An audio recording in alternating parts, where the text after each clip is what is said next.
Hello guys, welcome to another video. दोस्तों, आज मैं एक और स्टोरी को ट्रांसलेट करने जा रहा हूं और हमेशा की तरह मैं इसे हिंदी में ट्रांसलेट करूंगा। तो आज की जो स्टोरी है वो काफ़ी इंटरेस्टिंग होने वाली है, आपको पसंद आएगी। इस वीडियो को आखिर तक ज़रूर देखिएगा ताकि आप इसको अच्छे तरीके से समझ सकें। तो वीडियो शुरू करते हैं। वीडियो का जो टाइटल है वो है revenge of a night angle. Revenge कहते हैं बदले को, नाइट एंगल कहते हैं बुलबुल को। तो revenge of a night angle यानी कि बुलबुल का बदला। तो ये था हमारा टाइटल। इसको मजीद पढ़ते हैं। A night angle lived in a tree. तो एक नाइट एंगल यानी कि एक बुलबुल लिव्ड रहती थी इन अ ट्री, दरख्त पर। For the last few days, पिछले कुछ दिनों से she had been making a nest. Nest कहते हैं घोंसले को। मेकिंग का मतलब होता है बनाना। तो she had been making a nest यानी कि वो घोंसला बना रही थी। She was getting ready to lay her eggs in it. She was getting ready, तो वो तैयार हो रही थी टू ले, देने के लिए, हर एग्स इन इट, इसमें अपने अंडे देने के लिए वो तैयार कर रही थी। A pair of snakes, pair कहते हैं जोड़े को। तो एक जोड़ा ऑफ स्नैक, सांपों का, लिव्ड इन द बरो, तो वो भी रहता था इन द बरो। बरो कहते हैं बेल को। तो बेल में ऑफ द ट्री, दरख्त की, यानी कि दरख्त की जो बेल थी उसमें एक सांपों का जोड़ा भी रहता था। दे वर वॉचिंग, तो वो देख रहे थे। ये जो दे है ये सांपों के जोड़े के लिए है। तो दे वर वॉचिंग, वो देख रहे थे the night angle. Night angle यानी कि बुलबुल को। हु वॉज वेरी हैप्पी, जो कि बहुत खुश थी। And preparing to lay eggs, और तैयारी कर रही थी टू ले एग्स, अंडे देने के लिए। One final day the nightingale laid two eggs. तो वन फाइनल डे यानी कि आखिरी दिन पर द नाइट एंगल जो बुलबुल थी, लेड, ले की सेकंड फॉर्म है लेड, जिसका मतलब होता है देना। तो उसने दिए टू एग्स यानी कि 2 अंडे दिए। शी वॉज चिरपिंग, चिर्प का मतलब होता है चहचहाना। तो वो चहचहा रही थी। यहाँ पे वाज के साथ वर्ब की फोर्थ फॉर्म का यूज किया गया है, यानी कि पास्ट कंटिन्यूअस टेंस है। तो शी वाज चिरपिंग, वो चहचहा रही थी। हैप्पीली हियर एंड देयर, यानी कि खुशी से यहाँ वहाँ वो चहचहा रही थी। ऑन द ब्रांचेज, शाखों पर, ऑफ द ट्री, दरख्त की। She did not want to leave her eggs alone. She did not want, वो नहीं चाहती थी, टू लीव, छोड़ना, हर एग्स अलोन, यानी कि अपने अंडों को अकेला छोड़ना वो नहीं चाहती थी। बट लेकिन she had to go in search of food. She had to go, उसे जाना पड़ा, इन सर्च ऑफ फूड, खाने की तलाश में। लेकिन उसे खाने की तलाश में जाना पड़ा। हैड टू का हम यूज तब करते हैं जब किसी को मजबूरी में कोई काम करना पड़ता है, तो वहां पे हैड टू का यूज किया जाता है। इसलिए she put dry grass on the eggs to cover them for safety. So इसलिए शी पुट, उसने डाला, ड्राई ग्रास यानी कि खुश्क घास डाली, ऑन द एग्स, अंडों पर, टू कवर देम, उनको कवर करने के लिए, ढांपने के लिए, फॉर सेफ्टी यानी कि सेफ्टी के लिए। As soon as she left her nest, as soon as यानी कि जैसे ही, शी लेफ्ट हर नेस्ट, उसने अपना घोंसला छोड़ा। द स्नैक्स केम आउट, तो जो सांप थे, केम आउट, वो बाहर निकल आए। क्लाइम्ड अप द ट्री, और दरख्त पर चढ़ गए। क्लाइंब अप का मतलब होता है चढ़ना। तो वो दरख्त पर चढ़ गए। एंड एट बोथ एग्स, ईट की सेकंड फॉर्म है एट, और खा दिया बोथ एग यानी कि दोनों अंडों को वो खा गया। When the night angle return, when जब the night angle return, जो बुलबुल थी वो वापस लौटी। She became very upset to see that her eggs had been eaten away. She became very upset, तो वो बहुत उदास हो गई। To see, देखकर, that के her eggs, जो उसके अंडे हैं, had been eaten away, तो वो खाए जा चुके थे। यानी कि वो ये देखकर बहुत उदास थी कि उसके जो अंडे हैं वो खा दिए गए थे। The eggs shells were lying near the root of the tree. Egg shells कहते हैं अंडे के छिलके। तो जो अंडे के छिलके थे, वर लाइंग, वो पड़े हुए थे, near the root of the tree, तो जो दरख्त था उसकी जड़ के करीब पड़े हुए थे। नाउ, अब, शी अंडरस्टूड, वो समझ गई, एवरीथिंग, सब कुछ, यानी कि वो सब कुछ समझ गई। एंड डिसाइडेड, और उसने फैसला किया, टू एग्जैक्ट रिवेंज, बदला लेने का, ऑन द स्नेक, सांपों से। The nightingale went to a garden where a king used to come for his morning walks. The nightingale went, जो बुलबुल थी वेंट वो चली गई, गो की सेकेंड फॉर्म में वेंट वो गई, टू अ गार्डन एक बगीचे में, वेयर जहाँ a king used to come यहाँ पर एक राजा आया करता था।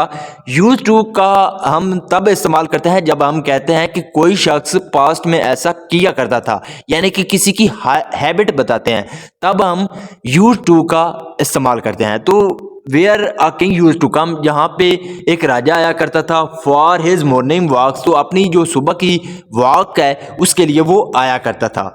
The nightingale began singing a sweet song, तो जो बुलबुल थी बिगेन सिंगिंग, बिगेन की सेकंड फॉर्म है बिगैन, तो उसने शुरू कर दिया सिंगिंग गाना, अ स्वीट सॉन्ग यानी कि एक प्यारा सॉन्ग, एक प्यारा गीत गाना उसने शुरू कर दिया।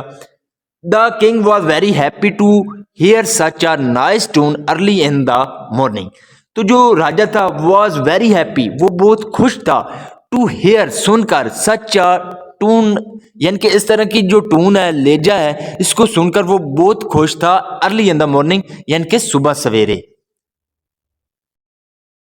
Night angle was also aware that the king had become happy to hear her sweet song, तो जो नाइट एंगल यानी कि बुलबुल थी वॉज ऑल्सो वेयर, वो भी जानती थी, डैड के the king had become happy, के जो राजा है वो खुश हो चुका था, टू हेयर सुनकर, हर स्वीट सॉन्ग उसका जो प्यारा गीत है उसको सुनकर राजा खुश हो चुका था, ऐसा जो बुलबुल थी वो जानती थी।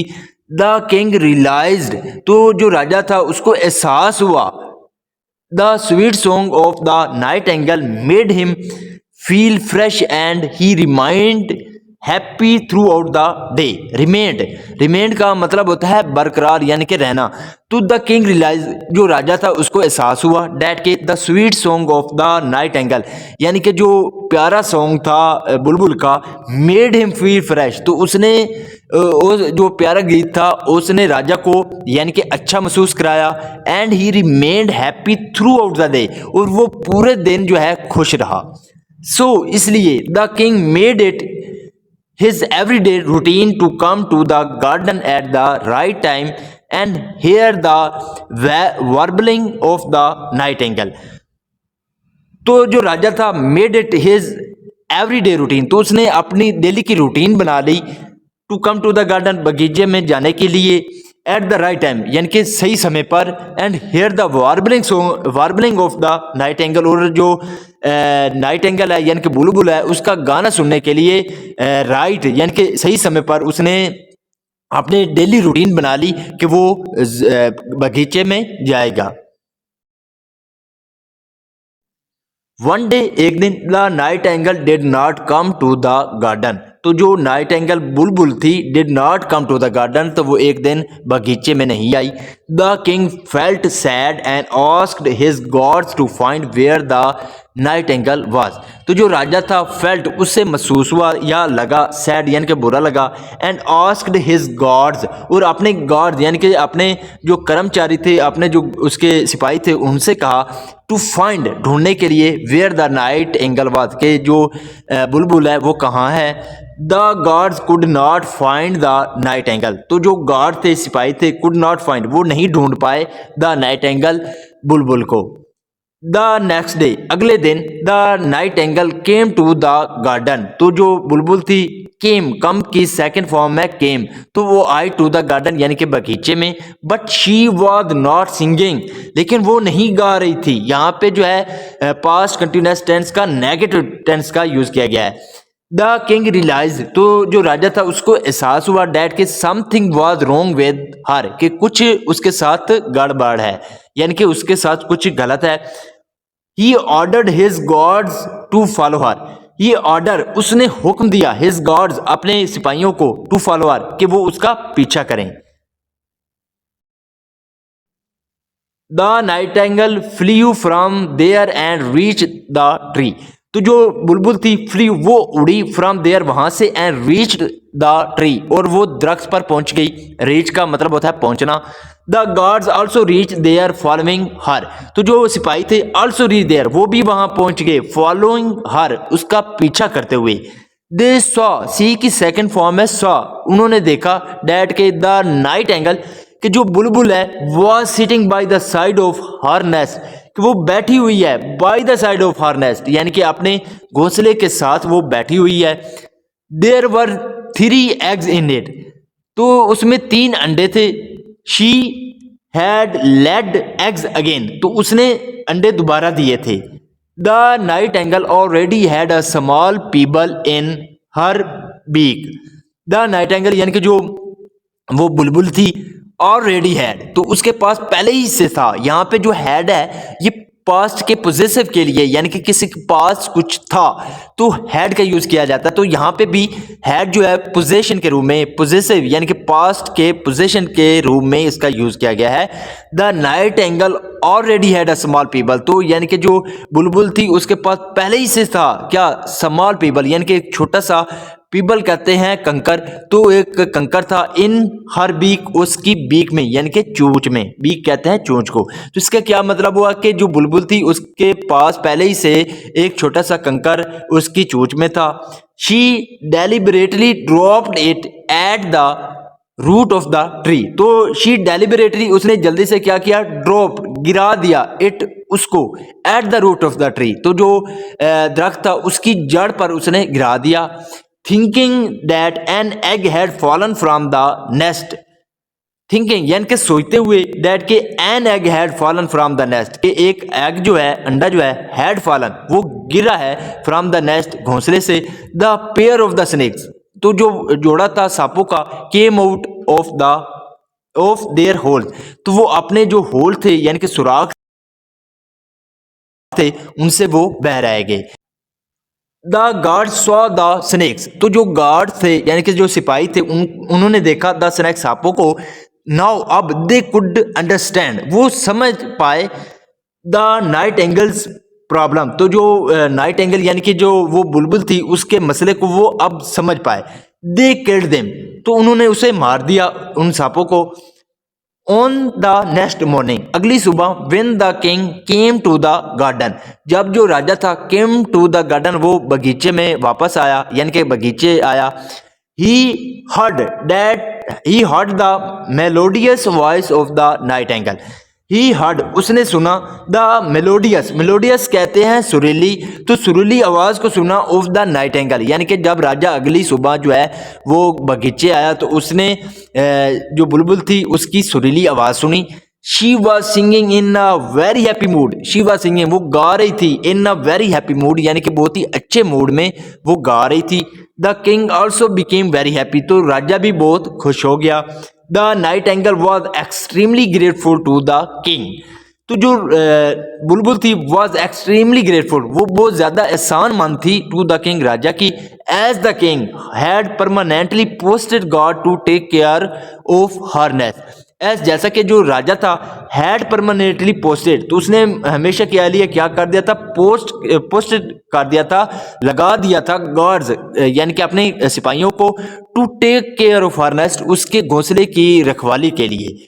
तो यहाँ पे हैड के साथ वर्ब की थर्ड फॉर्म का यूज किया गया है। जब हैड के साथ वर्ब की थर्ड फॉर्म का यूज किया जाता है तो वो पास्ट परफेक्ट टेंस का वाक्य माना जाता है। In order to show her gratitude she would come to the garden every day and make the king happy with her warbling. In order to show her gratitude, gratitude का मतलब होता है शुक्रगुजारी या शुक्रिया, तो शुक्रिया जो है उसको या शुक्रगुजारी जो है उसको दिखाने के लिए she would come to the garden every day, वो हर दिन जो है बगीचे आया करती थी। And make the king happy with her warbling, और अपने जो गानों से वो राजा को खुश किया करती थी। So this is the video guys, अगर आपको पसंद आई हो तो इस वीडियो को लाइक कर दें, चैनल को सब्सक्राइब कर दें ताकि इसी तरह की आने वाली वीडियो आप तक पहुंचती रहे। Have a nice day, good bye.